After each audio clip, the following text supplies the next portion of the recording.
اکرم صلی اللہ تعالی علیہ وسلم کی خدمت عالی مرتبت میں عرض کیا، صحابی نے سنن ابو داؤد شریف میں حدیث ہے، عرض کی یا رسول اللہ صلی اللہ تعالی علیہ وسلم، میرے والدین چلے گئے تو کیا میں ان کے جانے کے بعد بھی ان کے لیے کچھ کر سکتا ہوں؟ تو نبی پاک نے 5 باتیں ارشاد فرمایا ہاں، ایک تو ان کے لیے دعا مانگا کر، دوسرا اللہ کے محبوب نے فرمایا ان کے لیے استغفار کیا کر، تیسرا رسول کریم علیہ السلام نے فرمایا اگر انہوں نے کسی سے کوئی وعدہ کیا تھا تو اسے پورا کر دے،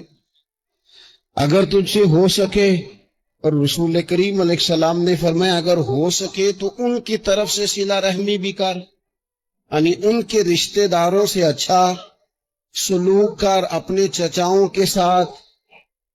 تو نیکی کر، اور اگر تیری والدہ کی طرف سے تو نیکی کرنا چاہے تو اپنے ماموں کے ساتھ، خالاؤں کے ساتھ تو اچھا سلوک کر، اور پھر 5ویں نمبر پر محبوب نے فرمایا اپنے والد کے دوستوں کی تعظیم کر، ان کے لیے تیرے دل میں اچھے جذبات ہوں، تو اکرام کر دوستوں کا۔